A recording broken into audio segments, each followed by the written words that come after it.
Tháng 아주 다리 많은 것 같아. Hôm nay 야채 전문 chúng 디에타도 ta bắt đầu 에 cái buổi thuyết 잘람지가 pháp 신신한 게 trực tuyến ngày đầu 파브라딘 tiên trong Pháp hội 줌바도 mùa hạ 줌바랑 바꿔다. năm nay.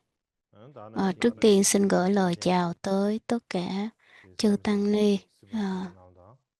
다는 đang 대부분 tham dự Pháp hội cũng 다는 như quý Phật tử 신기 gần xa. 대바단 덴베기 저기 Và 최소 tất 본부 cả 생계 quý Kempo 사무소에서 동안 Truku Lama. Trước tiên xin gửi lời chào trân trọng tới tất cả quý vị.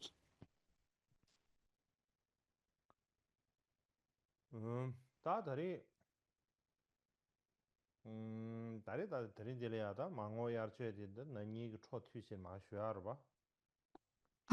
Như chúng 너니 ta biết rằng 야채 là 디 năm 다리 ngoái thì Pháp hội 세빈다 mùa hạ 다리 vào năm ngoái chúng ta không 지진 có tổ chức được. 이장아 주주스 셰야르 근데 Ờ, 지진 và năm ngoái thì 내가 나 thực ra 내기 tôi 보리 có kế 질려야 hoạch là sẽ thuyết giảng 아니 trong vòng 혼자는 좀 15-16 buổi, 필요하다네 nhưng mà 아 ờ, 유로래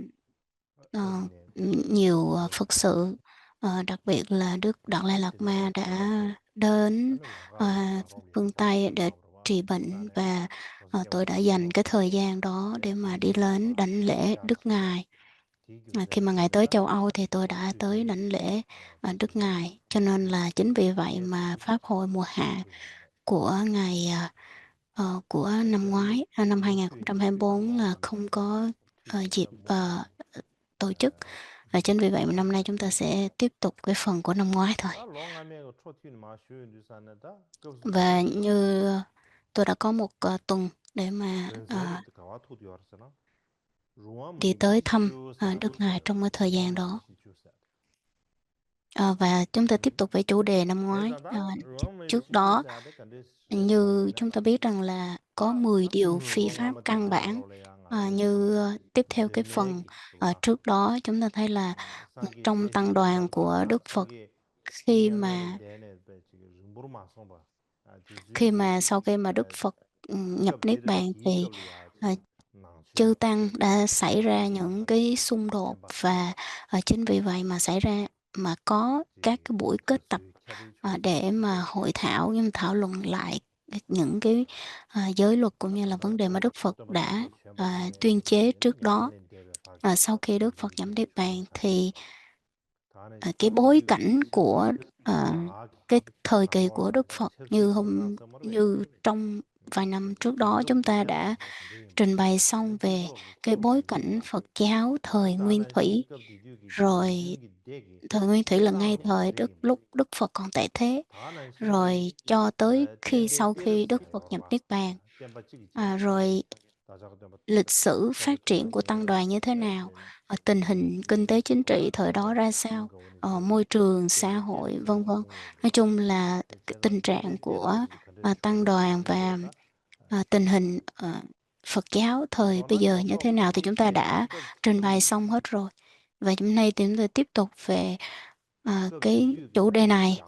야 Như chúng ta biết rằng là 게다 지기 vào 예나지 thời đó, 급 지기 Ấn Độ thời 예나로 đó 공예도 thì 다는 nhìn chung 신기에네 급 디디오기에네 야가기 지소하다 nhìn 마바시기 chung 급 버루기 ờ, 버루기 xã hội phát 다 triển của Ấn Độ, 벤세르 가르치기 giữa Ấn Độ và Phật giáo, 디즈도리아다 cái thời 벤세르 đó nó đã 도노로 체 mình 체도로 체 mình đã trình 다는 bày 끝도 khoảng 당비고 cũng 지기봐 끝도 당보셔야 xong được một ít. 디초이바 Và đặc biệt là cái kỳ 딱 kết 끝도 tập kinh điển 당보셔야 lần 돼 thứ nhất chúng ta đã trình bày xong rồi. 또 상계 좀 되네 꾸냥에는 대비 지혜수 Và 에 xin nhắc lại 상계도 đây là 당보셔 chúng ta biết rằng là 아 kỳ 순샤데 kết tập kinh điển lần thứ nhất diễn 누아 ra là vì 지고 쪼단 도데도 ờ, 누아 따지당 안주 ờ, 덴베 trùng 송발로 tuyên để 컵도 trùng 쳔베 tuyên 샤야르바 lại 따이네야 kinh tạng và luật 세마 tạng. 마체 되기 Ở trong Tam Tạng Thánh Điển thì trùng tuyên lại kinh tạng và luật 뭐 tạng. 마체 Thì đó là 되기 sau khi 샤리나데 Đức Phật nhập Niết 급디 Bàn. 조티 도데도 누아 디초지도 느딩 당부 야는 느딩 당부티 Đó là cái 디자가 kỳ kết 되죠 tập trong cái 디제 kỳ kết tập 인사는 kinh 거기야네 điển thứ nhất 그것도 đã 야레스 diễn ra. Thì kỳ kết tập kinh điển thứ 누아가 nhất 상기 người ta cũng hay 꾸냥에는 dùng từ 대비 là cái kỳ, 지혜수 một cái đại hội, hoặc là cái 딱 sự 뒤지 루림시베 trùng tuyên về kinh tạng và lục 음, tạng. Ờ, 땜바세네 và 라도 sau khi 나무 Đức Phật nhập 상기게 Niết 다 Bàn 근데 thì 딜로세네 라도 thời 대단히 기와 첨부 gian 못해요 그랬어. dần dần và 기와 첨부 ừ, 못해. thời gian dần dần thay 아니 đổi và 땜바디 ngalre mọi 다시 phương 개바 diện 신주디 nó đều 용두. có những cái thay đổi rất là lớn, 땜바 ngalre 다시 개바 용두 산에 아니 디나로레지 và cái sự phát triển 싸뇨다 mạnh mẽ 루규바도 못쇼. của phương tiện thì cái sự 싸뇨다 bất 미소가 đồng 망고도 giữa 첨부세를 개체네 giữa 참마 các cái quan điểm 루규체를 nó 가르쳐 cũng xảy 줘서 ra, 나바 và 상기게 cuối cùng 기준도 thì 되게 à, 아니 tăng đoàn 초니체니 của 기준도 Phật giáo cũng xảy ra xung đột và chia thành 대세는 카간니 차브레. hai phái khác nhau. 델레야 아니 루규토를 가르라고 요르선 Trong lịch 싸웨 대바 sử 토레. thì gọi đây là thời kỳ phân chia bộ phái gốc, là 다음에 những 신게 cái 다 bộ phái 싸웨 mà 대바 đầu tiên 개바 được thành lập ấy. 개백이 두급 디예연리야 아니 데네스 Và 그도 vào 니바 thời 제베 đó 말레스. thì cái lúc mà phân chia bộ 근데 phái thì 야냠레 cũng 안가르디 xảy ra cái kỳ kết tập kinh điển lần thứ 제가 hai. 룰린 제아데 가르잖아. 싸웨 대바 개 Và cái 와디 phần kỳ kết 다 tập kinh điển lần 대겐도 thứ hai 되게 này 덴센 충분히 말와. cũng 다음에 지 nói rõ 개백도 về 니바 cái 신게 lý 아니 do 대겐 cũng 좀 như là 지. cái quá 개네 trình 네 tại 그도 sao lại 니바 xảy ra 제베 다 cái kỳ 지바 kết tập 제베 kinh 제베. điển lần thứ hai. Và hôm nay chúng ta sẽ trình bày chính về hai ký 다 này. 싸웨 대바 개 지주당 아니 그도 팅니바 지주디 셰연도 사네. Và 아니 cái cách 루어 뭐이비 mà 시주세. 다 cái lý do mà để phân 가지나 chia bộ 셰베 phái xảy 셰베. ra và cái kỳ kết tập kinh điển lần thứ hai 이내 diễn ra là 지당기다 dựa trên 이 10 điều phi pháp, 이 có nghĩa là 10 허두디 điều mà chư 시제 tăng không được làm, thì xảy 주와메 ra 디아도 cái sự bất đồng quan điểm 이 dựa trên 10 cái 녜베르 điều này 유니온데 mà xảy 녜베 ra cái kỳ kết tập kinh 찌게 điển lần thứ hai. 가르사나 개방망 붙이기 Cái điều 싸웨 mà chúng 대바 ta khó 개야디 quyết định ở đây đó 개버세네 là cái thứ 싸웨 nhất là 대바 mình thấy 개 là 르덴데 아니 ừm, 루어 뭐이비 시 có một số 루규 học 셰는 giả 거지 thì 싸웨 họ 대바 cho rằng là cái nguyên nhân 저요 gốc 말레 rễ, cái nguyên nhân sâu xa 개롱화 첨부 của việc 다시 phân 말레스 chia 아니 bộ phái đó không 디디에네 phải là 10 điều phi pháp, mà là do 좀 이제 ờ, 루어 뭐이비 do các 시에도 do các 하게 vị tỳ 루어 kheo. 뭐이비 시행아 소도와 제가 개롱화 첨부 써야 되게 루어 Ờ, 뭐이비 cái vị 시행아 tỳ kheo này tên là La Chimbo, nghĩa là vị tỳ 델라데네 kheo 아니 đại 싸웨 대바 thiên, 개버레스 마도베게 아니 루어 và vị 뭐이비 này thì 시 có 5 끼고 điều. 되는 싸웨 대바 5 điều pháp 개버레스 của vị này thì 개바 người ta nói là 카시나 một số học giả thì họ họ nói như vậy, có nghĩa là dựa 양이 trên 개베 5 cái 루규나 điều 열서나 của 5 điều 양 pháp 개바 của tỳ 망보지기 kheo đại thiên mà xảy 싸웨 ra 대바 cái kết tập kinh điển này. 개야디 아니 Ngoài ra thì cũng có một số học 시주부터는 giả khác 루어 có ý 뭐이비 kiến khác, họ 시주부터는 개 nói 싸웨 rằng là 대바레스 개바 말레스 이내 루어 dựa 뭐이비 đây 시주디 덴체네 싸웨 không 대바 phải là 개야 dựa vào 싸베르 10 điều 말레스 căn bản hay 싸베르 10 세네 điều 말레스 10 điều phi 다 pháp 싸웨 대바 개야 그때 mà phân chia bộ phái, mà có cái kỳ kết tập kinh điển mà dường như nó là một 나빠용디 아니 cái 지줄랑버려 nó giống như 마도베게 là nó một cái 싸웨 hạt 대바 giống thôi, 가자 nó như một cái 루어 nhân duyên 뭐이비 nhỏ 시주 bé 자랑 되네 để 우에서 mà 시주 gieo cho cái mầm 개요 cho cái 말레스 việc phân chia 다 bộ 개요 phái, 말레스 hoặc là kỳ kết tập thôi, chứ không phải là cái 리 cơ sở, 유산 cái căn bản, 따간다 cái lý 루어 do gốc 뭐이비 시주 mà 세네 따간다 dẫn tới cái 진짜 kỳ kết tập 싸요들 다 kinh 루어 điển. 뭐이비 시주 주사야 돼다 개첨부지기 뭐지 봐 Thì ở đây có 10 điều phi pháp này là 다 rất là 루어 quan trọng 뭐이비 trong Phật giáo 시주부터 của mình, rồi mình 싸웨 thấy là 대바 ờ, 개요레 라고 하래 개요 말에 라고 하래 아빠야 10 cái điều phi pháp này thì 루어 뭐이비 cũng 시주부터 có một số tông 개요레 phái thì họ nói rằng là không sao 개요레 cả, họ không xem trọng vào 개요레 10 cái điều này, 전투요 và 봐 cũng có một số bộ phái thì họ nói rằng là rất là quan trọng, 다 cho nên 루어 là 뭐이비 chính vì vậy mà 시주디 10 시에베 cái điều này 첨부를 nó lại 야레 là 덴센으로 cái 이해와버려 cơ sở mấu 삼보 chốt để 시대야 mà 돼 phân tích ra vấn đề. 시주야 로 삼청으로 당보대 가르서나 얌종기 루규 지시해야 체 니버데네 된게 중간 Ờ, 해야 체 숨버데네 긴든 두좀 세와 야나 거두 니버 체베 거드체 아니 시버데네 시주부 그 토알야 거두 và 체바 dựa 세야 trên 10 다가다 cái điều phi pháp này mà chúng ta sẽ phân tích ra 자정바 4 cái vấn đề 당 chính. 영부 처체 아니 Cái vấn 거두 đề 랑가 chính 디 đó 아니 chính 딘데 là 가르쳐요 아따 딘데 제제 간다 đó chính 딘데 là 시거래 bối cảnh chung. 지하마 도시 다 디난 Và cái thứ 당보대 hai đó là nguyên 얌종 nhân mà 지시해야 xảy ra cái sự việc này. Cái thứ ba đó chính là ờ, tập hợp 다 tăng 간다 đoàn để 다음에 mà 개야 diễn 예데네 ra kỳ kết tập 남베기 kinh 수도 điển 많이 lần thứ hai. 나와야 크게 되베기 Tiếp theo đó chính là cái tình hình của cái tập đó. Thứ ba đó là kết quả. Thứ tư đó là kết quả. Như chúng ta biết rằng là cái thứ nhất là bối cảnh chung, khi mà trong cái thời kỳ bối cảnh thời kỳ ờ, Phật giáo kinh điển, trong trong đa số kinh điển của Phật giáo hiện tại đấy thì đều ghi cái nguyên nhân trực tiếp mà dẫn đến kỳ kết tập kinh điển lần thứ hai là do tranh luận về một số việc, chẳng hạn như là tỳ kheo có được nhận vàng bạc hay không. Thì cái điểm mấu chốt đó nó đã sinh ra những cái xung đột khác nhau. Và sau khi Đức Phật nhập Niết Bàn thì Phật giáo tiếp tục truyền bá và phát triển mạnh mẽ đến các vùng lân cận. Đặc biệt đó chính là ở miền Trung Ấn Độ. Đặc biệt là đến đến cái thành phố là Mathura.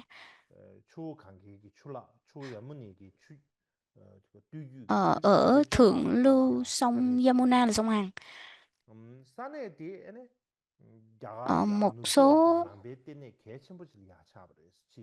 và trong đó thì có một cái nhánh sông, chi nhánh của sông Yamuna, và thì đó là có một con sông tên là Ganges, và đây là một trong những cái nơi mà phát triển rất là quan trọng của Phật giáo. Cái vùng này nó nằm ở phía tây Ấn Độ. Thì Mathura là cái nơi sinh của cái ông thần Krishna trong đạo Hindu, và đây là một thánh địa rất là quan trọng trong trong Ấn Độ giáo. Nhưng mà đối với Ấn giáo thì mình không có xem đây là có phải là thánh địa quan trọng của họ hay không, nhưng mà nhìn chung về Phật giáo thì đây cũng là một trong cái nơi mà đạo Phật phát triển rất là mạnh mẽ thời bây giờ. Và dường như đây là một cái nơi giống như là cội nguồn để mà của phái Nhất Thiết Khiếu Bộ. Như hôm trước chúng ta có trình bày và nói về cái việc là ngài Katayana là ngài Ca Chiên Chiên, khi mà ngài tới Mathura để hoằng pháp. Khi ngài Ca Chiên Chiên đi tới cái vùng Mathura để hoằng pháp thì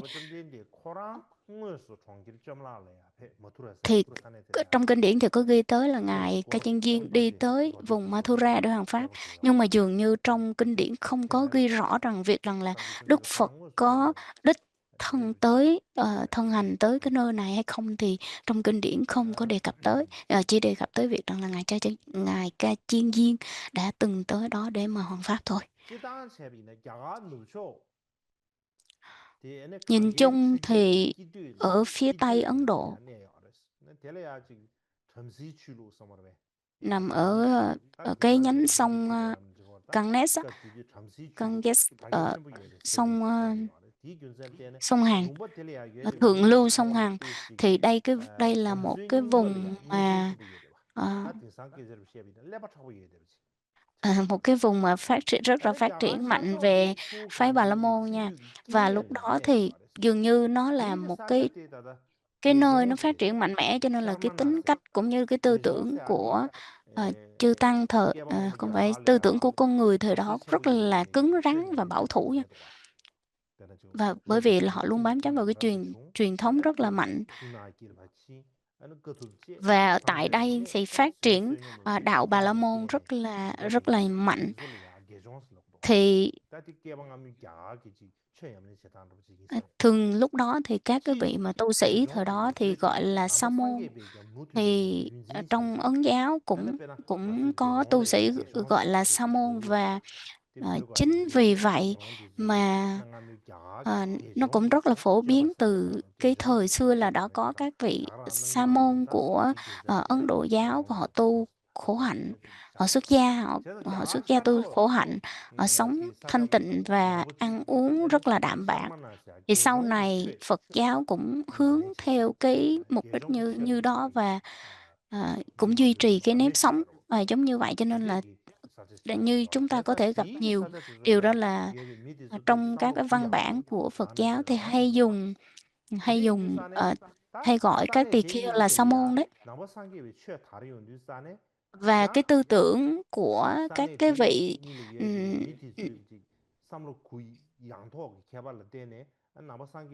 sau này trong cái tư tưởng của Phật giáo thì có phần khá cởi mở hơn so với cái tư tưởng của Ấn Độ giáo, tại cái nơi mà vừa mới nói, đó là họ họ rất là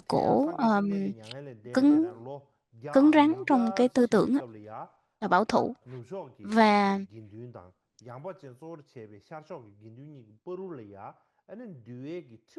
và từ cái việc mà duy trì cái truyền thống mà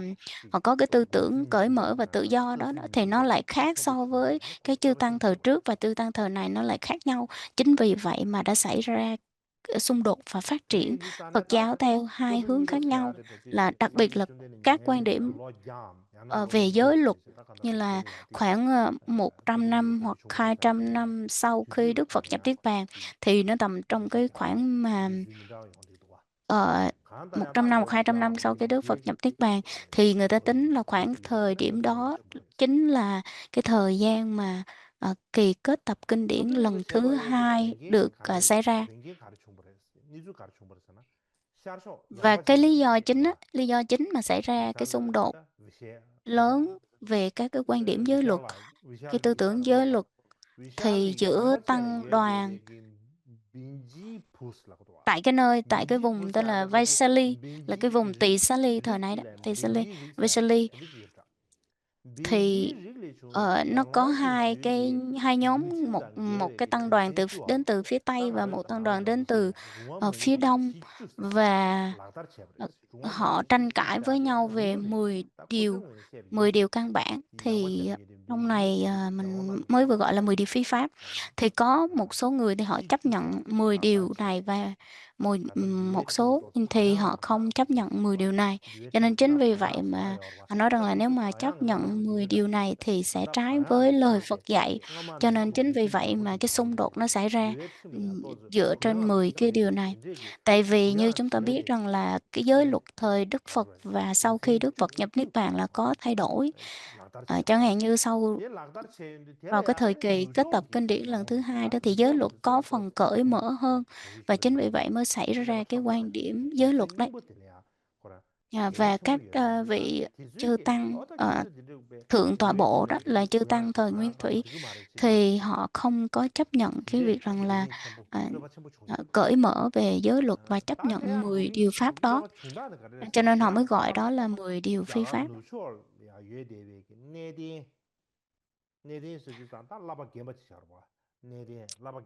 Và các vị chư tăng ở từ phía phía Tây á, phía Tây thì trong đó là cái tăng đoàn phía Tây, thì trong đó có ngài Gia Sát. Mình hay nghe là trưởng lão Gia Sát. Thì ngài là một trong cái người mà không có chấp nhận 10 cái điều căn bản này, và là một trong những người xem đây là một cái vấn đề rất là nghiêm trọng. Kalen Kalenda Kaputra, Yasa Kalenda Putra, là đây là cái tên đầy đủ của ngài Gia Xá, nhưng mà khi mà nói tắt thì ngài gọi tắt thì Gia Xá thôi, hoặc là ngài còn có một cái tên khác gọi là Yasoda. Và từ cái chữ Yasoda này dịch ra tiếng Tây Tạng thì gọi là Chakpa, nghĩa là xứng, hoặc là danh xứng. Nên mà chúng ta hay nghe là gọi là trưởng lão danh xưng, hay là trưởng lão Chakpa, hoặc là nghe tên Chakpa. Và chúng ta thường nghe trong tiếng Tây Tạng như thế. Ở đây là một người á, những cái tên gọi khác nhau thôi, chứ còn đây là một người hết. Cho nên khi mà trưởng lão Gia Xá, đây là một trong những người mà trì giữ giới luật của nhất thiết hữu bộ, và ngài được xem là đệ tử của ngài Ananda, và ngài sinh ra trong gia đình Bà La Môn, dòng dõi Bà La Môn sau khi xuất gia tu học, xuất gia và tu học, và ngài rất là tinh thông kinh điển Phật giáo và đắc được quả A-la-hán. Thì trong cái thời kỳ đó là ngài Gia Xá là một trong những người có sức ảnh hưởng nhất ở vùng phía Tây Ấn Độ.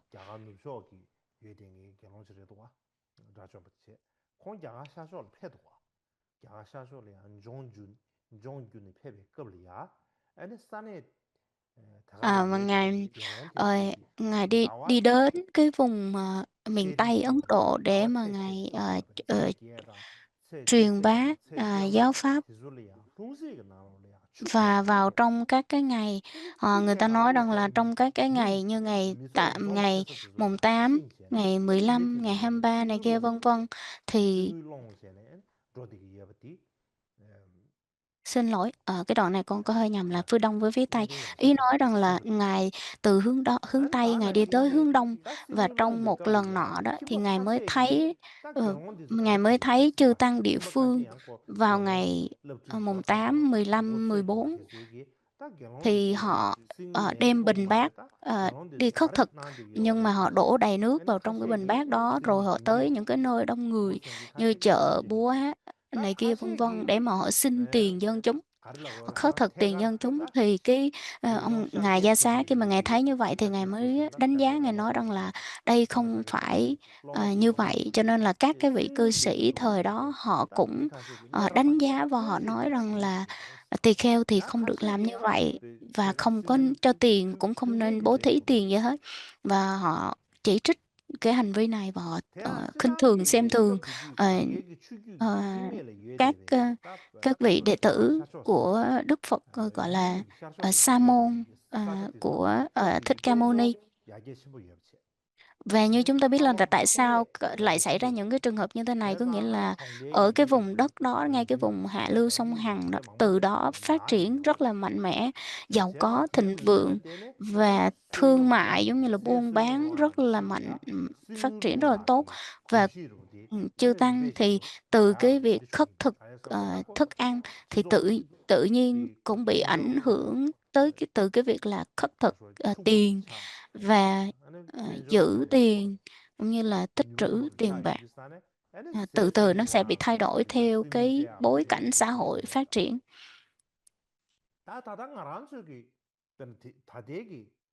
Cho nên là cái việc đó là mình thấy là cái việc từ cái việc đi khất thực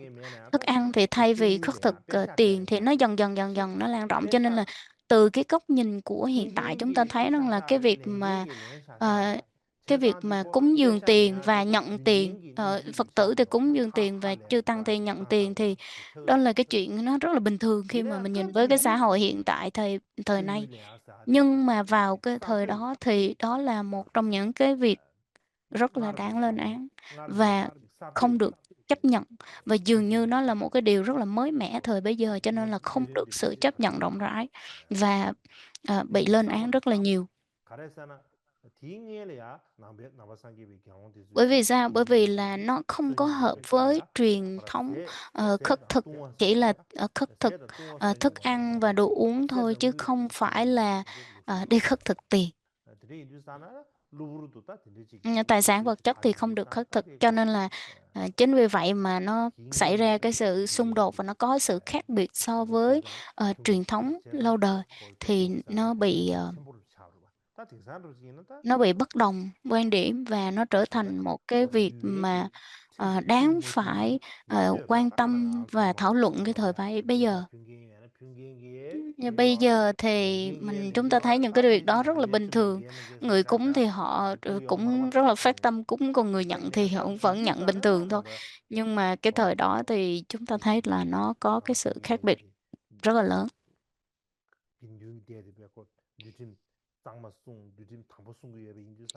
Nhờ chứng tỏ rằng là thời đó chư tăng giữ gìn giới luật thanh tịnh rất là nhiều. Và chính vì vậy cái thời đó ngài Gia Xá khi mà ngài thấy chư tăng ở cái vùng địa phương đó nhận tiền và giữ tiền bạc như vậy thì ngài mới quở trách và ngài nói rằng là đây là không được, không đúng với lời Phật, không đúng với giới luật của Phật. Cho nên là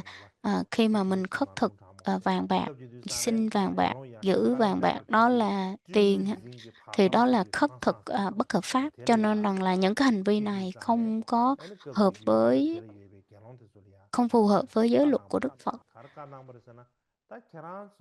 Cho nên là ở trong cái này á, trong cái này thì trong luật ngũ phần của phái nhất thiết, căn bản nhất thiết cửu bộ,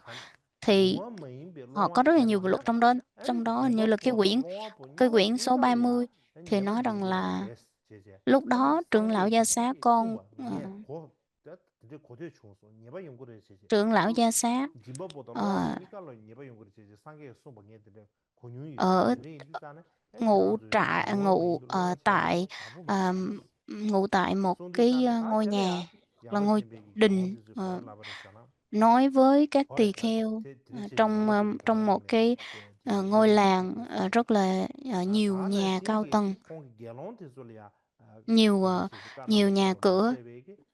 nói với các vị tỳ kheo rằng là các ông chớ khất thực như vậy, nên thực hiện cái hành vi khất thực hợp pháp như lời Phật dạy. Điều đó thì nó sẽ lợi ích cho Phật giáo, và nếu như mà ông nhận cái sự khất thực đó về cái người bố thí cúng dường cái tiền bạc đó, thì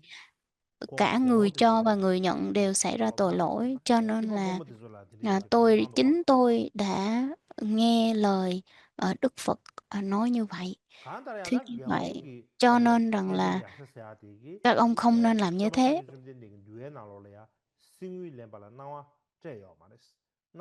Nói tóm lại thì trong kinh Đức Phật họ không không có khai về cái việc rằng là tỳ kheo được nhận và giữ tiền bạc. Cho nên chính vì vậy mà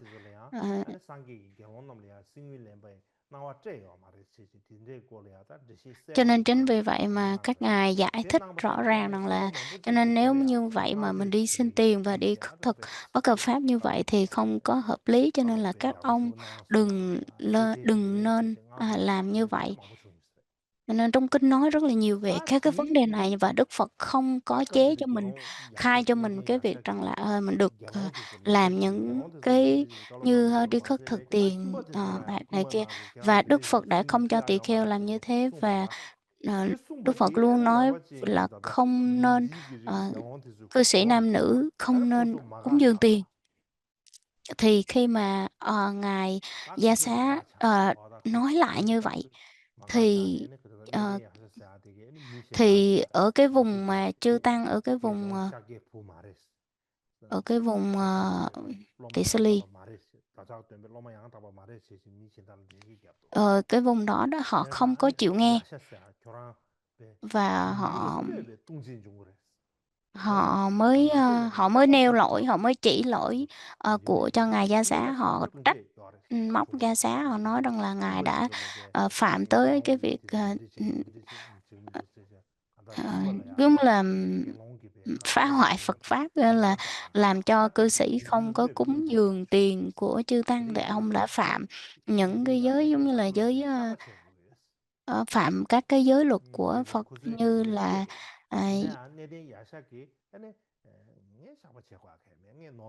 nhưng mà biểu ngài Gia Xá phải sám hối trước chư tăng, nhưng mà ngài Gia Xá thì nói rằng là không, tôi không có làm bất kỳ một cái điều gì hết, tôi không có làm điều gì sai, cho nên tôi không cần phải, tại sao tôi lại phải sám hối các ông. Thì đó là tại cái vùng Vaisali. Thì khi mà ngài Gia Xá mới chứng kiến như vậy thì ngài mới buồn quá, thì ngài không chịu sám hối, và ngài dùng thần thông và bay lên trời, dùng thần thông và bay về cái vùng Kosambi.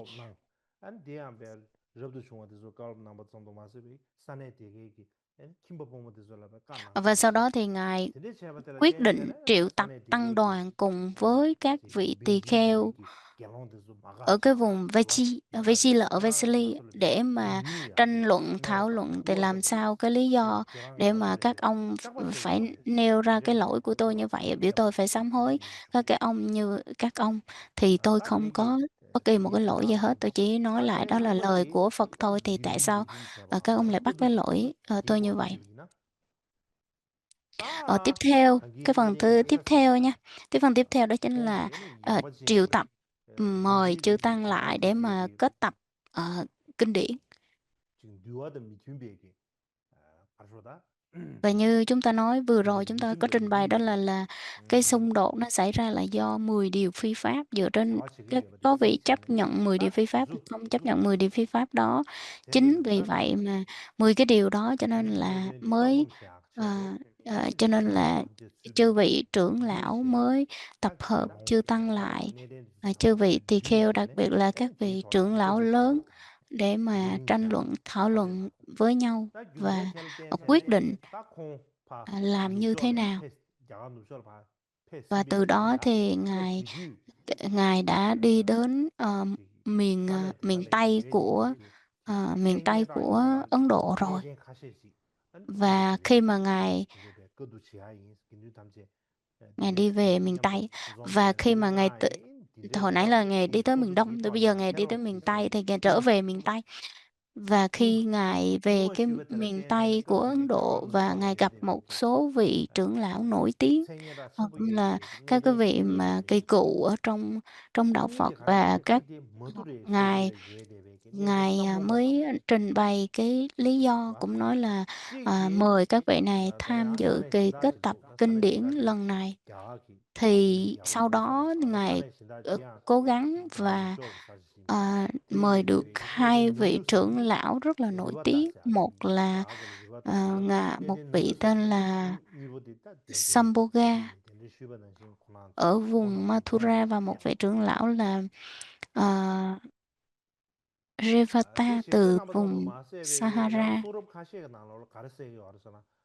Và đó là cái trong một số kinh điển thì có đề cập tới câu chuyện nói về 10 cái câu hỏi của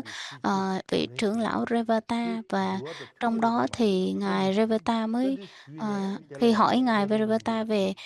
nội dung và 10 cái điều căn bản này, và xin cái ý kiến của ngài, thì ngài Revata mới trả lời rằng là 10 cái điều này là không được chấp nhận, cho nên mới gọi nó là 10 điều phi pháp.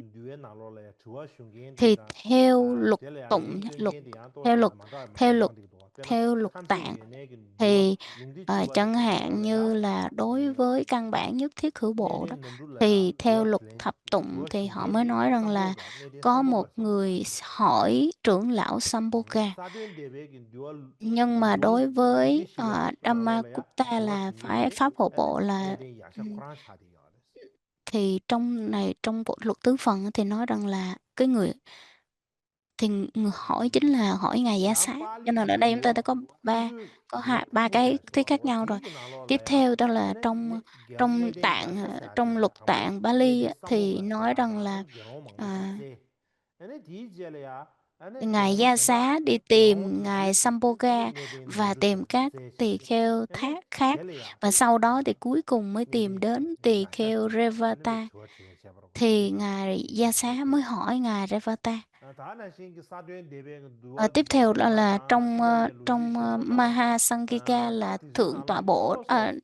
đại chúng bộ đó, thì trong luật ngũ phần và các cái bộ luật tạng của truyền thống Sri Lanka đó,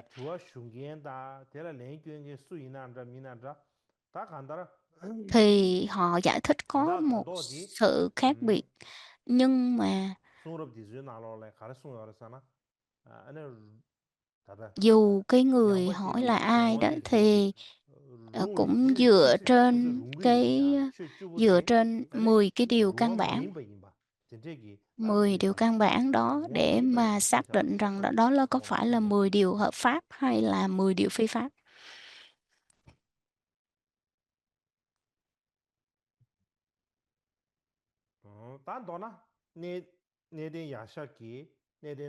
Nói tóm lại thì khi ngài Gia Sa đã thỉnh mời được rất là nhiều chư tăng trưởng lão khác nhau để mà tham gia cái kỳ kết tập kinh điển. 아벤티스하고 서규기 경험다 다나 신기 dakshina Chủ 생기 yếu là trong đó 서규기 có vị 경험 trưởng lão như là 딱 경험 Sambhoga, 다 Revata 초기 và 라존부터 các 님들 vị 아시아 tỳ kheo 라존부터 đến từ vùng 님시 Bava, 다나 ở vùng 신기 Avanti, ở vùng Dakshina và những cái vùng khác, thì 드리시게 tất 딱 cả 하나 các vị 공개 trưởng lão đều tập 그런데 hợp 저는 lại 경험 난게 근데 và 경험 ủng 드리시게 hộ cái tư 대단 tưởng của 될수 Ngài 야가 Gia Xá. 샤르초기야 민지기르기 Đồng thời 경험 ngay trong 드세요 lúc đó thì 소소에 다 ở 야가 miền 세요 đông 나 của 소소에 안 코란다리아 Ấn 야가 Độ, 쟁이 근데 야가 샤르초기 경험 경험다 ờ, 내된 탐제 망부지베 데리슈도와 딱초 니가로 Vaichi, nếu mà con 야교체기 không nhầm thì đó là 초 các vị 니가로 tỳ kheo ở xứ 민지기르와 Bạc Kỳ là ở phía đông của Ấn Độ, 나도나 초 니가로 다 và 야가 họ cũng 샤르초한테 triệu 경험도 tập 좀 야교체기 một số 아 tăng 나도 đoàn, có nghĩa 야가로 là 경험도 좀 야교체기 cho nên là bây giờ 나서스 chúng ta 세비 thấy rằng là 하마하마 들려야 trong 초니가 cùng một 로로지 thời 다네 điểm 내대 윤겨 trong cùng một thời điểm có thể tập 같이 hội 자정부터 lại 들어와 được 자정부 cả chư 내대 tăng ở 윤겨 miền Đông và 아니 miền Tây, thì 민지 tổng 지다 cộng 미세 khoảng 지바 700 다 vị 자정부 trưởng 나도 lão 뭐이 지당게 và 지게 rất là nhiều chư 티타게 tỳ 지게 kheo, 레스 다 ừm, 소소해 cả 답들이 rất 다 là mấy chục ngàn, 들리죠 cả mấy thiên 다 tăng, 손도 손사도 와서 mấy 버쳐 ngàn tăng khác nhau 양가스행이 đến mà 아브라 tập hợp. 종류의 세사 어다 딘데기 Thật, 이게메 cái địa điểm đó 디나로레야 chính là ở vùng 샤르초하고서 손도 ở 소소해 나도 vùng 그도 나서디 대나무레스 ở vùng Tỳ Xá Ly, 다 ở 쯔이 남게 cái 소데 다 내대 자종버디 차디가 얼마 다 대인 버시 먹었지 다 이내야 cái 단계 vườn đó, 기르시거든 vườn 내대 자종버 vườn 코란다 vườn xoài của bà 윤겨나 Ambapali á. 다나 단가 망부시 차디가 얼마 Như chúng ta biết rằng là cái 근데 số 딱 lượng 무슨 mà chư trưởng 미래리시게 lão 되지 không mà hơn 찌링치는 그 700, 료링치는 chưa 미래리시 tính những 상가 cái 깨워 vị khác 두면 thì rất 내 rất 간에 là 주로 nhiều 얼마 rồi. Mà để mà tập hợp và 망하다 hỏi ý kiến hết 그 từng vị 준비가 thì 달래시죠 cái việc 대상 mà tổ 아니 chức 타마 cũng rất là 타마들이야 khó, cho 그렇게 nên là 하시잖아 cuối cùng 초수수육이 các 무주인지 vị 세나니 mới 초수수육 구습 아니 내대 mới 주인들이 mới 담아라지 mới đưa 샤르쇼 ra 야가 hai 샤르쇼 cái quan điểm, đó 구습들이 chính là 아니 cái 야가 vị nào 구습 mà 구습 내대 시기 thỏa 아까 thuận mỗi bên, có 롬베 nghĩa là 송도된 게 những cái ý 티나쇼가 kiến khác 제레 nhau đó 가르마 thì mỗi 소수의 mỗi cái 구습 quan điểm sẽ đại 지기 diện 하면서 được mời 총 4 자정 vị trưởng lão, thì túm lại là có mỗi 다 mỗi phái thì 내대 có 뇌버기 4 vị, 세대다 thì tổng 그다 cộng là 제가 có 소수의 8, 뇌에 나로 để mà 순나로 소 thỏa chấp nhận hay 문자로다 không chấp nhận 문자 10 cái 너 điều phi 중에 pháp đó đó,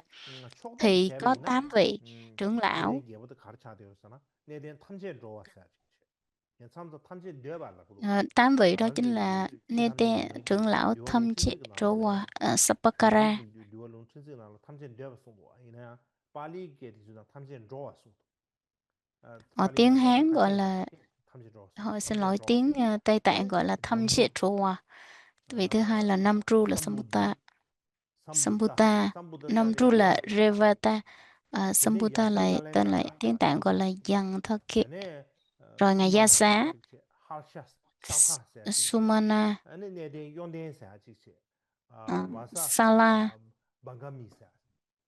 들으셔 봐 Vasa, Okumenta. Những cái tên 따바디 như thế này thì 들으셔 con không có 아 đọc rõ được hết rồi. 탐지기야 Nhưng 아니 mà tóm 저기 lại là có 8 vị 롱스란데 trưởng lão khác nhau. 마찬가지야 템바비에 뉴바이야 돼봐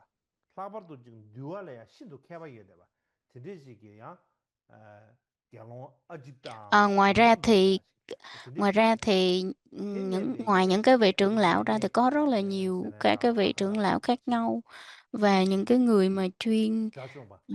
đúng là 무슨 phụng sự trong cái kỳ kết tập kinh điển 근데 đó, 딱 thì có một 룸바당 게 người tên 쏘기야 là 누구차 그래서 자주 Achita. 룸 Thì 총으로 왜 룸이 người này 나서 giống như 딱 là 누구야 ở 나도 trong 말라 cái pháp 그러나 đàn, trong 하고라고 근데 cái kỳ kết tập 코란스다 đó, cái đàn tràng đó, để làm gì, để có 자주 thể 문제다 하는 phụng 경우처럼 sự, hoặc là 쳤나 cần những việc gì như trải tòa cụ 소수의 vân vân, thì vị đó 네 sẽ 단계 쏘고지 ờ, 니 군르지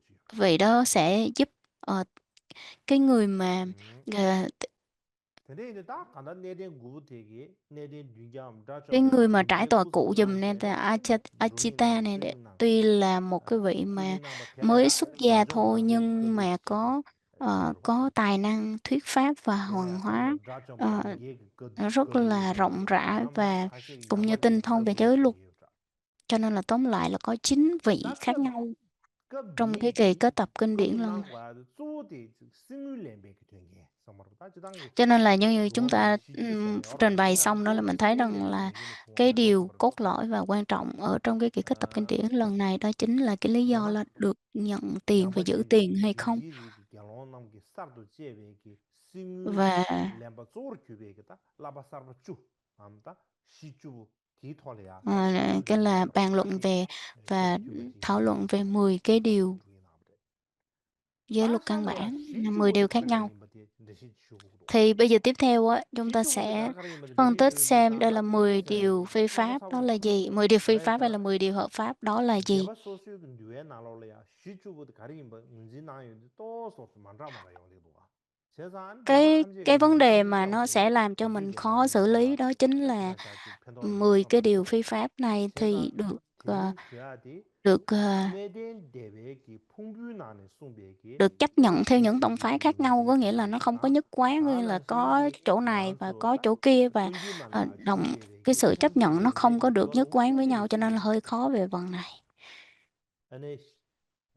다 중앙의 시주기 Trong luật tạng đó, 문제지 luật tạng thì 난단 có 디제나 딩이 tạp 슈바 sự vấn kinh. 다대한 다고 Trong luật 내덴데베기 tạng đó 심불의 숭배기 thì được 중앙의 nêu ra 시주 숭가리 ở căn 숭배기 bản nhất cái cử bộ thì họ sẽ trích từ tạp sự vấn là nhiều, là trong tứ phần luật. 내덴데베 분분할 가르침을 사람 남 당보델이야 시주나 당보델이야 라세 타고 와서야 돼 라세 타고 와서야 돼 가르사나는 음 라졸레 쇠샤베게 뇌가 나로래야 안에베 Ở 차 trong 냐차 trong luật 제셔봐 정말로 Pali Tạng, 규된도 베 냐차 제셔봐 아 진짜 지당은 넘유 지 결혼도 지 진짜 세드 냐차 제셔고도 와 디링기 세 디링 사 마도베 디링 세 지선이 세 디링 지 송조샤 송조 제셔고도 와 이나 지 라졸레 쇠샤베 뇌 진짜가 나로래베 송조 세비나 차트 소베 송조 제 냐데비나 얘네 교요 말아 지지 진짜 지 샤비기 trong 10 cái điều phi pháp, 10 근데 điều căn bản này 스토리지야 thì 니모디 chúng ta hay 시니모디 gọi đó là 소미기 tập 타와 sự nha, 소미기 타와 tập 사야데 sự. 다 Thì trong 니메 10 cái 집제지에 điều này 다 thì 투머스야 ờ, 여러봐 니메 집제지야 투머스 여러봐 trong đó ví 다 dụ như 디게 được giữ muối 집제 lại hay 내셔봐 다 không, hay 결혼 là 넘버 được 집제 내비긴 주사네 니메 giữ 집제지야 những cái vật 다 여러봐 các cái vật hợp lệ được 디다리 hay 다 không. 계시 소소 다베 쇼베 칼라르 세비는 다 디고 저거 마야비나 아니 Chẳng hạn như giữ lại thức ăn 미국에 qua đêm, chẳng 미국에 hạn như nếu như mà 집세제 buổi 어떤 소리니가 trưa ăn 집세 không 파토 hết 예비나 thì có sẽ giữ lại 아니 được, chẳng 못히네 hạn giữ 사람 lại khoảng trong đầu 미국 bằng 예비기나 khoảng 2 ngón tay thôi, 소니 집세 하고 giữ 다 될래네 giữ 지금 thức ăn lại khoảng chừng 2 ngón 네 tay để 소니마베 mà được dùng nếu mà 소니기 đói, 집세 하고 thì 예비나 chỉ giữ 니모디 được ở cái số lượng đó 세야레스 chính là khoảng tầm 2 ngón tay thôi, 동시에도 chứ 쉐베 hai 타고 lóng tay thôi 사야데기 chứ không được 아니 nhiều. 베나 총선 딜이야 아니 세팅지 스웨스비 제래야 야 제래야 총수 신다지리야 레비나 아니 무티니 사자텔이야 아니 양가 세비네 교요 말레스 다 양가 세비 그 동화로 딜은 저버지면로 Và 다 dường 양가 như 세비 là 타고 cái 사야데 thập sự 과거 này thì được 거치니 tham 거치니 khảo từ 유다 cái bản tiếng 고야 Hán, 총수 총수 và 니나로래야 trong đó thì 과팅도 các cái 세비는 bộ 거치니 luận khác nhau người ta 말레스네 lại đề cập 총수 những cái 딜이야 다 총수 ý 베나 khác nhau. 총수 깔이야 아니 클라세 다 디제래야 총수 칼이야 치니 한 총수 사버지를 레베 걸에 양가 클라세비네 양가 세비 돈 주고 말은 너도로 지면로 진짜지 집라 다전에 내기 타고 사야돼 가라서 내기 타고 사야돼 아니 참지기 난게 아니 결론돼서 내지도 소송 재미가 만들어 봤어 다 참지기 나로래야 유에대비 결론돼서 다 참사 Ờ, 참부치 사야돼 않고 ý nói là cái điều thứ hai đó 디사이드 là 다 ngoài ra thì 디엔디를 các cái nơi mà không được đi ra khỏi 쇼파스 용디다 à, 참부치 사야돼 이 가르쳐다 참 không 참부치 được đi ra 사야돼다 khỏi cái nơi mà mình đã cái cương giới 쭉쭉 빠지는 khoảng 내비기는 거는 접게스 용디 킬로미터 접게스 다 18 킬로미터 18 접게나 유에대비기 다 km 비몽상말로 배 thì 가르쳐야 지 khoảng 베나 là 소소 một 세베가 do 누구 tuần rưỡi. 깔래로 지면로 근데 인주산에 thì lúc này các ngài không cho được không cho đi, cho nên là các ngài nói rằng là nếu như mà không đi xa quá thì mình có thể ở lại cái nơi đó cũng được chứ không cần phải đi xa như vậy. Thì cái sự việc này đã gây ra cái sự tranh luận.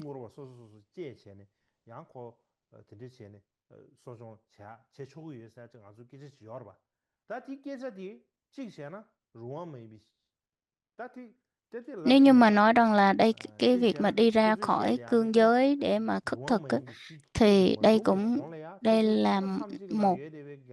nằm trong 10 điều phi pháp. Thì chúng ta thấy cái điều này thì nó cũng sẽ xảy ra trong cái việc rằng là nếu như mà không có 10 điều phi pháp này xuất hiện thì dường như đây cũng có thể xảy ra được. Mình cần phải tìm hiểu, nghiên cứu, tìm hiểu xem đó là trước cái thời kỳ mà 10 cái điều phi pháp này xuất hiện và bàn luận thì nó có xảy ra cái việc là đi ra khỏi cương giới để mà khất thực hay không. 되네 제수 일하면 타고 세야돼 가라서나 아니 레기 초가 제베 qab리야 지당다 긴주 탐진 좀과 정말 왜 답에는 소종 다 야네다 가야라 소버든지 제베 qab래 긴주 탐진 좀과 여러분들이 승우도와 이내 Tiếp theo 다제 đó 안 chính 좀이네 là 양 고수 나와 제베 이나 à, 나와 nếu 제베 như 소버라 mà 제수 일하면 nếu 제베 như mà 나와 chư 집에 tăng 이나 không 아니 tập hợp 냠도 lại đúng 냠도 đúng 완전 thời 되는 điểm, 그래서 대야 고수 có 산도와 nghĩa 그래서 là 중기 가서야 나와 제베 이나 ở đây không dùng cái 나와 chữ 제베 là 리버 Bố 렌 Tát 정말 hay 근데 là 제비나 tập 아니 hợp lại 고 để mà kiết 진주 탐지 냠도 ích 좀 ma, nhưng mà ý 과도이나 nói rằng 냠도 là 완전히 nếu như 느끼래 mà có 가수이나 việc tập 드리스 hợp lại nhưng mà không 제제 có 지어봐 vì lý 다 do nào 대다 đó không 능이 tập hợp lại thì vẫn được cho 띠벌이다 phép. 대양 토서 시작과 지래도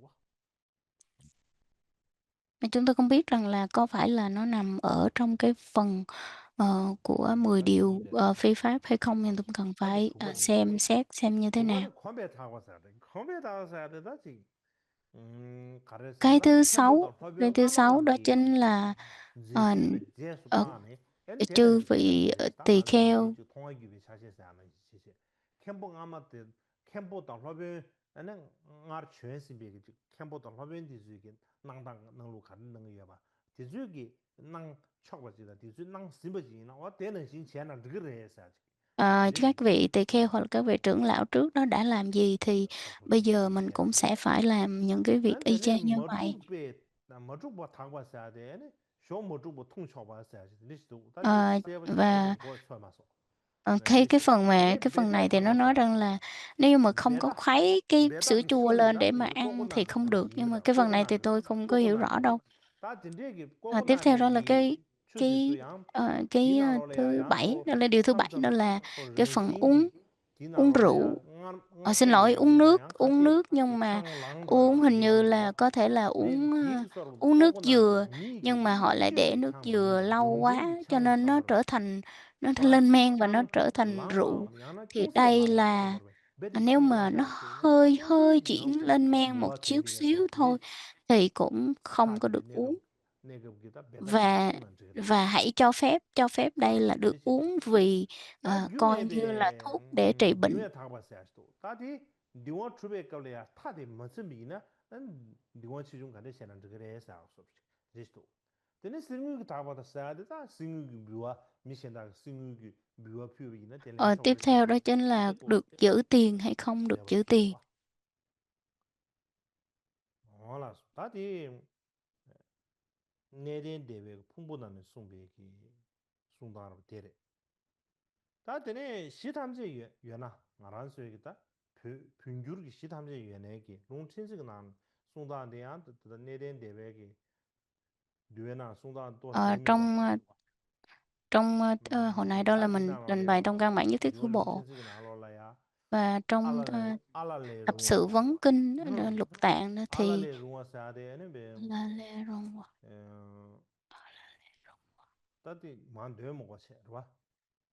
알랄레 롱와 사데 아주 벽에 나로다 평균 닝바 롱친지 나로 알랄레 롱와 사데 에네 알랄라시 랍샤나 디그레스 악섭치 남기들의 드시 경우도 와 이내 아다다 롱친지 디 Và ý nói là trong các cái bộ luận chẳng hạn như luật tạng của Tây Tạng và được tham khảo từ ờ, tứ phần luật của bên tiếng Hán thì mình thấy nó có cái sự khác biệt về cái từ ngữ dùng khác nhau, và là 10 cái điều căn bản này. Và khi mà kết tập xin lỗi, kiết giới á, thì phải dùng cái từ alala. Thì khi mà nói là alala có nghĩa là chúng tôi sẽ làm như vậy, thì nói bự lên, nói lớn lên ở trong cái vùng đông chúng, như vậy thì được phép làm. Cho nên là đó là cái việc giống như là mình kiết giới, mình được cái sự yết ma của đại chúng, vậy đó, mình thông báo cho đại chúng rồi mình làm.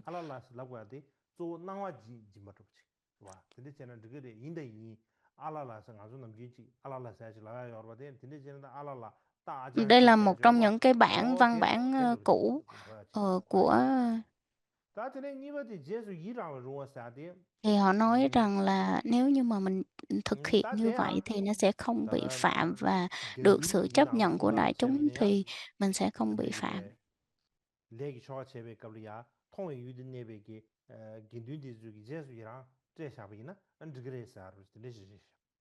Cái thứ hai đó chính là được chư tăng tán thành. Cái thứ ba đó chính là về cái việc được chặt cây đào đất, thì có được hay không, hoặc là mình dùng cây cuốc hay là để mà mình đào đất, hoặc là mình biểu người đào thì được phép. Và đó là cái 10 cái điều đó đó. Và tiếp theo đó chính là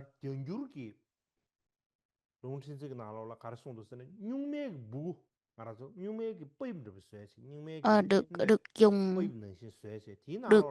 được làm muối, được giữ muối, là giữ muối, bỏ muối vô trong cái ống tre. Và khi mà mình có thể cầm cái ống tre đó, và trong đó mình bỏ muối, mình có thể cần muối, mình có thể dùng được, và khi bệnh mình có thể lấy ra dùng được và không bị phạm. Thì đó là cái 10 cái điều căn bản, 10 cái điều căn bản mà cho phép đó. Như hồi nãy trên cái luật của căn bản nhất thiết hữu bộ thì họ nói rằng là mình có thể cất nó ở trong một cái vị trí hoặc là cái vật dụng thì mình sẽ không bị phạm. Thứ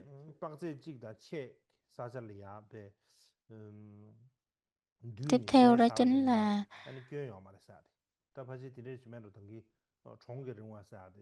có nghĩa là khi mình đi khất thực thì đi xa hơn một do tuần thì vẫn có thể tập hợp lại và ăn cơm với nhau vẫn được. Thì đó là cái điều căn bản thứ 5 hay thứ 6 gì đó.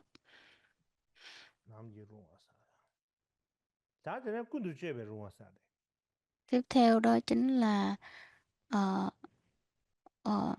cái việc mà đi nhiều là hợp lệ luôn, nghĩa là hồi xưa thì không cho nhưng bây giờ là xin phép, đó là được hợp pháp để mà làm.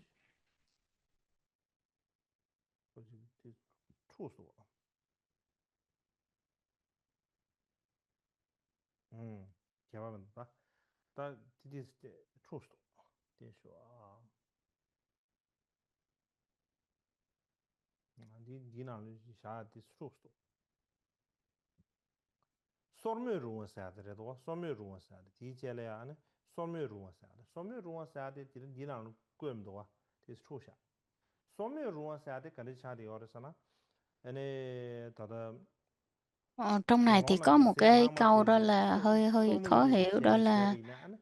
giữ giữ thức ăn bằng khoảng 2 ngón tay cơm á, mình có thể giữ lại và khi đói thì mình ăn. Thì cái phần này thì hơi khó hiểu, hơi khó hiểu. Ờ, Hơi khó hiểu, có nghĩa là một số văn bản thì họ giải thích rằng là giữ lại thức ăn để lại ăn bằng hai ngón tay, còn có những cái văn bản họ giải thích là ờ, cái kiểu như là mình đứng bóng mặt trời đứng bóng rồi và sau đó sau khi mặt trời chạy ngang qua hai ngón tay thì mình cắt nó trễ với hai ngón tay thì mình vẫn có thể được ăn tiếp tục á. Cho nên là không biết cái văn bản nào nó sẽ rõ và hợp lý hơn.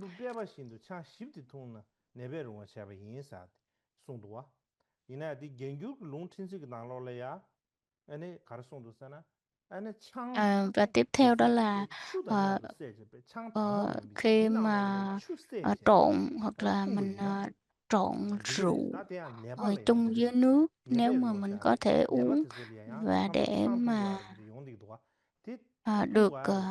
uống để mà trị bệnh thì vẫn xin được hợp lệ.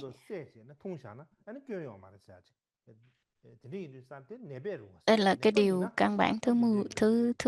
một trong 10 điều căn bản.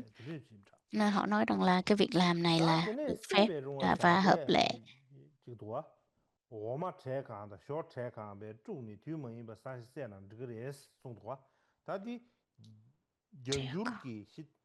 Và tiếp theo đó chính là họ trộn sữa với lại cơm, có thể là cơm rượu, không biết.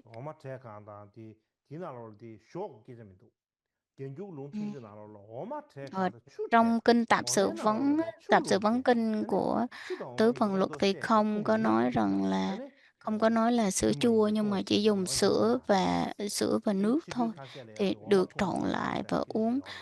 Có thể là nó nằm trên cái phương diện đó là có một số nơi thì người ta không cho tỳ kheo uống sữa đó, thì ở đây tỳ kheo phải trộn sữa vào uống với nước, thì khi mà uống cái nước đó thì sẽ không bị phạm, và đây là cái điều hợp lệ, điều căn bản hợp lệ.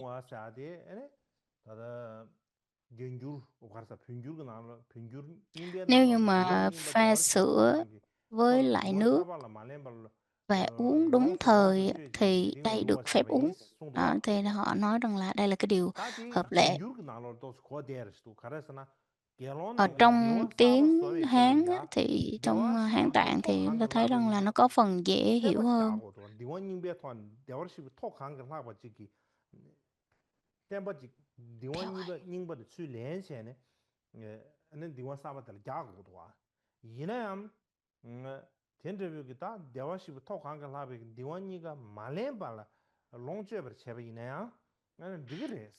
Tiếp theo là cái phần cái tọa cụ, có nghĩa là những cái tọa cụ mà nó đã quá cũ rồi và mình không có nên, nó cũ quá thì mình bỏ nó đi để mình làm cái mới, thì đó là cái điều mà được phép hay không.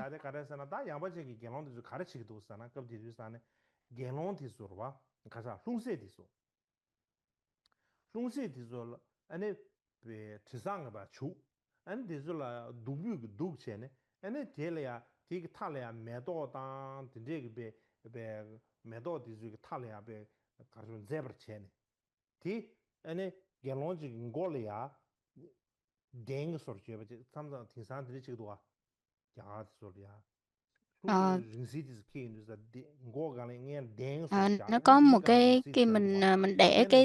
cái tọa cụ trong đầu, tọa cụ không viền, tọa cụ ở trên đầu, và tùy theo cái sự lớn nhỏ mà mình có thể nó gọi là tọa cụ ni sư đàn, mình hay dùng cái chữ ni sư đàn, thì mình có thể dùng lớn hay nhỏ tùy ý, chứ không có nhất thiết phải theo cái sự mà kích thước mà quy định, không cần.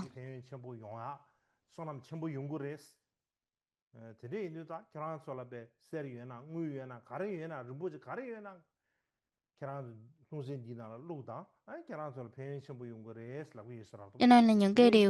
cái 10 cái điều thật sự như là cho phép cất muối qua đêm để mà dùng dần. Cái thứ hai đó là cho phép lấy thức ăn bằng hai ngón tay mà không dùng bát. Thứ ba đó là không cho phép đi ăn ở xa các cái làng mà không cần phải ăn đúng ngọ. có thể là ăn xa xa và sau giờ ngọ ăn xa tịnh xá. Khi mình nhận, tiếp theo là khi mình nhận tùy hỷ thọ thực, khi mình nhận thức ăn rồi mình có thể chia lại cho người khác. Và cho phép được làm theo cái việc khất thực theo những cái thói quen cũ hoặc là những cái việc mà các vị trưởng lão trước đó đã làm và dù nó trái với giới luật. Và tiếp theo là cho phép việc dùng sữa, dầu, mật, đường được dùng chung với nhau. Rồi cho phép dùng rượu pha loãng coi như thuốc. Rồi cho phép dùng tọa cụ mà lớn nhỏ tùy ý mà không dùng không đúng cái quy định. Tiếp theo đó là được giữ vàng bạc. Nhưng mà mình thấy rằng là có những ba bốn cái nguồn gốc mà cái bộ luận khác nhau nói về có một sự khác biệt nhưng nó không có đồng nhất. Nhưng cái điều nó hơi giống thôi chứ nó không phải là nhất định phải giống hết. Hôm nay chúng ta kết thúc tại đây ha.